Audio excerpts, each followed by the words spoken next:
آج کل بے شمار لوگ، میں نے کہا تھا کہ اسلام سائنس کا مخالف نہیں ہے، اور دوسری بات یہ ہے ہاں اسلام اس کی ایک حدود بیان کرتا ہے۔ جب آپ سائنس کی بات کرتے ہیں تو اس کی ڈیفینیشن اور اس کی تعریف یہ ہے کہ وہ تعلیم، knowledge which is gained by experiment and observations، کہ وہ علم جو آدمی کو تجربے اور اپنے مشاہدات کے بعد حاصل ہوتا ہے، کل یہ تعریف ہے سائنس کی۔ گویا سائنسی دنیا کی بنیاد ہے انسانی عقل، انسانی تجربات، انسانی کھوج کریب اور انسان کی مہارت پر۔ اب ہم ایک معصومانہ سوال کرتے ہیں، کیا انسان کی سوچ، اس کی عقل، اس کے تجربات یہ 100% کامل ہے یا یہ ناقص ہے؟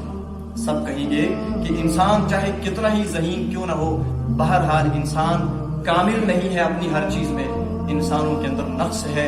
اللہ نے خود کہہ دیا وَمَا أُوتِيتُم مِّنَ الْعِلْمِ إِلَّا قَلِيلًا، آپ کو جو علم دیا گیا ہے بہت تھوڑا ہے۔ وہ اللہ کے علوم، اللہ کے فہم، اللہ تعالیٰ کے علم کے سمندروں کے مقابلے میں انسانی سوچ کی کوئی حقیقت نہیں۔ اب سمجھنا یہ، اب جب سائنس کی تعریف اور اس کی بنیاد یہ ہے انسانی عقل اور اس انسان کی سوچ، تو ہم یہ کہتے ہیں اگر سائنسی تحقیقات، حالانکہ ابھی تک تجربہ بھی ہے کہ بے شمار سائنسی تحقیقات وہ ہیں جو قرآن و سنت کی تائید کرتی ہیں، اس میں کمال سائنس کا نہیں، کمال قرآن و سنت کا ہے، انہوں نے مان لیا کہ ہاں اسلام نے جس بات کی کہی وہ حق ہے۔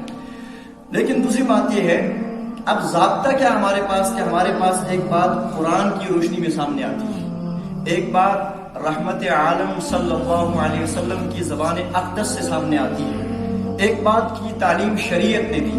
اس کے مقابلے میں اگر کوئی تھیوری، کوئی فلسفہ، کوئی سائنسی تحقیق آتی ہے، اس کو اسلام کس حد الاؤ کرتا ہے، کس حد تک اس کو مانتا ہے؟ سب سے پہلی بات، اگر یہ قرآن و سنت کی باؤنڈری اور اس کے حدود کے اندر ہو اور شریعت کے مزاج اور شریعت کی تعلیمات کے موافق ہو، تو اسلام اس طرح کی سائنس سے کوئی وہ نہیں کرتا، اس کو تسلیم کرتا ہے، اس میں کوئی حرج نہیں ہے، اس کو ماننے میں اسلام پر کوئی حرف نہیں آتا۔ ہاں اگر اس طرح کا کوئی سامنے کوئی فلسفہ آئے، کوئی تجربہ آئے جس کے نتیجے میں کوئی ایسی بات کہی جائے جو صاف طور پہ قرآن کی کسی آیت کے خلاف ہو یا رحمت عالم صلی اللہ علیہ وسلم کے کسی فرمان کے خلاف ہو، اسلامی تعلیمات کے خلاف ہو، اب پرکھنے کا معیار یہ ہے، ایک طرف قرآن کی بات ہے، قرآن 100% سچی کتاب، اس میں ذرہ برابر لا ریب فیہ، فرما دیے اس میں کوئی شک نہیں ہے۔ ایک طرف نبی پاک صلی اللہ علیہ وسلم کا فرمان، آپ کی بات 100% سچی، اس میں ذرہ برابر شک ہو سکتا نہیں ہے۔ تو اسلام چونکہ بندوں کا بنایا ہوا کوئی ضابطۂ حیات نہیں ہے، یہ اللہ تعالیٰ کی طرف سے نازل شدہ ایک مذہب اور دین ہے، تو چونکہ یہ دین اللہ کی طرف سے آیا ہے، یہ 100% یقینی اور سچا ہے۔ اب اگر اس کے مقابلے میں کوئی سائنسی تھیوری یا فلسفہ یا کوئی بھی تحقیق اور ریسرچ سامنے آتی ہے اور وہ ٹکراتی ہے اس کے ساتھ، تو ہم نے پہلے بتا دیا کہ اس کی بنیاد ہی ہے انسانی سوچ۔ انسان کی سوچ اور انسان کا تجربہ چاہے کتنے ہی باکمال شخص کا کیوں نہ ہو، بہرحال اس میں نقص ضرور ہے، اس میں کمزوری ضرور ہے، اور یہ ایک ایسی حقیقت ہے کہ سائنسداں اس کو خود بھی مانتے ہیں۔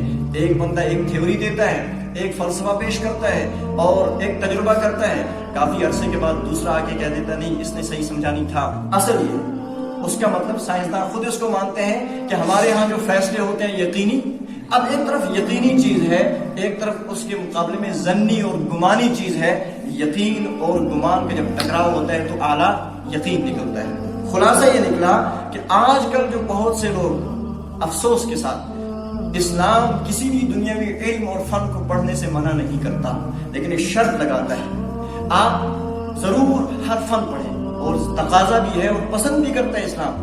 ہمیں ڈاکٹروں کی بھی ضرورت ہے، انجینئروں کی بھی ضرورت ہے، ہر فیلڈ کے ماہرین کی ضرورت ہے۔ مسلمانوں کے اندر مجموعی طور پر یہ سارے کمالات ہونے چاہیے، لیکن اس میں ایک بات ضرور ہے، اس کے ساتھ ساتھ سب سے پہلے ہم مسلمان ہونے چاہیے، سب سے پہلے ہم اللہ کے بندے ہوں، سب سے پہلے ہمیں اللہ کی سچی کتاب کا علم ہو، اس کے بعد دوسرے فلسفوں کا علم ہو۔ تو اب ہم کیسے فیصلہ کر سکتے ہیں اس موقع پر اس فلسفہ، اس سائنسداں اور اس مفکر نے یہ بات کہی ہے، یہ صحیح ہے یا غلط؟ اس کو پرکھنے کا معیار قرآن و سنت اور دین ہے۔ اب یہ تبھی ہم پرکھ سکتے ہیں جب شریعت کا علم ہو، تبھی ہم ایک شرط لگاتے ہیں، سارے علوم اور فنون پڑھو، سب کچھ پڑھو، لیکن پہلے اپنے دین کو سمجھو اور پڑھو، تاکہ کوئی دھوکے باز آپ کو دھوکہ دینے میں کامیاب نہ ہو سکے۔ آپ تولیں گے، یہ اسلام کا ترازو ہے اور یہ بالکل انصاف سے چیزوں کی پیمائش کرتا ہے۔ اب آپ تولو گے کیا اسلام اس کو کس نظر سے دیکھتا ہے، بس موٹی سی بات یہ ہے۔ اور یہی المیہ ہے کہ امت مسلمہ میں سے اکثریت، میجورٹی وہ ہے کہ جنہوں نے دین اسلام کو سیکھا نہیں، پڑھا نہیں۔ حالانکہ دین اسلام اور مولویت اور یہ چیزیں یہ کوئی پروفیشن نہیں ہے، یہ کوئی خاص وہ چیز نہیں ہے، یہ پوری امت کا کام ہے۔ قرآن پوری انسانیت کے لیے، احادیث پوری انسانیت کے لیے، اس پوری انسانیت کے لیے دین اللہ پاک نے دیا تھا۔ افسوس یہ ہوا کہ امت مسلمہ نے اللہ کی کتاب کے ساتھ کوئی انصاف نہیں کیا، اللہ کے رسول صلی اللہ علیہ وسلم کی قربانی اور آپ کی تعلیمات کے ساتھ انصاف نہیں کیا۔ لیکن پھر بھی چونکہ اس دین اسلام کے محافظ اللہ ہے، اللہ کی ذات اس کی حفاظت کرنے والی ہے، تو اللہ تعالیٰ ہر دور میں افراد کو پیدا کرتے ہیں اور وہ اللہ کے دین کے چراغ کو آگے لے کر کے روشن کرتے رہتے ہیں۔ اب جس نے پوری سائنس پڑھی تو وہ آخر کار اللہ کی ذات کو ماننے پر مجبور ہو جاتا ہے، اور جس نے ادھوری پڑھی وہ اتنا الجھتا ہے کہ وہ اللہ کی ذات کا انکار کر بیٹھتا ہے۔ اس لیے ہم کہتے ہیں دین اسلام کو بھی اچھی طرح سیکھا جائے، اپنے دین کا علم رکھا جائے، اس کے بعد ہر فلسفہ اچھی طرح پڑھا جائے، لیکن اس روشنی میں۔ وہ ایک راستہ ہے، آپ جا رہے ہیں لیکن چراغ اور روشنی یہاں سے ہاتھ میں لے کر کے چلو۔ یہ روشنی ایسی ہے کہ کہیں بجھتی نہیں ہے، یہ کہیں بندے کو اندھیرے میں چھوڑتی نہیں ہے، یہ بندے کو گمراہی کا شکار ہونے نہیں دیتی ہے۔ لیکن یہ روشنی اور یہ چراغ آپ نے ہاتھ سے چھوڑ دیا، اب جون سی تو آپ روشنی اختیار کرو گے وہ مصنوعی ہوگی، اس کی کوئی گارنٹی نہیں ہے۔ تو اسی میں سے ایک یہ ہوتا ہے، بے شمار لوگ جو گمراہی کا شکار ہو جاتے ہیں وہ ایک اعتراض کرتے ہیں، وہ کہتے ہیں اسلام کی یہ بات ہمیں سمجھ میں نہیں آتی، اسلام کی یہ بات ہم نہیں مانتے۔ جب آپ ان سے سوال کرو آپ کو قبر کے عذاب کے بارے میں کیوں سمجھ میں نہیں آ رہا کہ عذاب کیوں نہیں ہے، آپ کو اللہ کی ذات اور قدرت کیوں سمجھ میں نہیں آ رہی، کیوں آپ ایتھیسٹ لوگوں کی ان کے چھوٹے فلسفوں سے آپ متاثر ہو جاتے ہو، آپ کو اللہ کی ذات اور قدرت سمجھ میں کیوں نہیں آتی؟ وہ ایک موٹا جواب دیتے ہیں، ہمارے یہاں بنیادی چیز یہ ہے کہ میری عقل اس بات کو تسلیم نہیں کرتی۔ گویا وہ قرآن و سنت اور اسلام کی چیزوں کو پرکھنے اور حق اور غلط سمجھنے کا معیار اور اصل بنیاد اس نے کیا قائم کر لی ہے؟ اپنی عقل، کہ میری عقل میری سوچ اس کو قبول کرے گی تو میں مانوں گا۔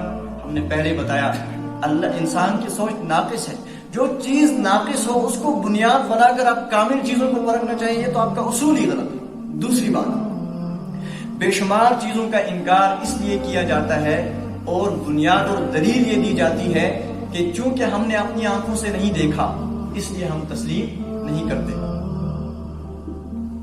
بات سمجھ میں آ رہی ہے؟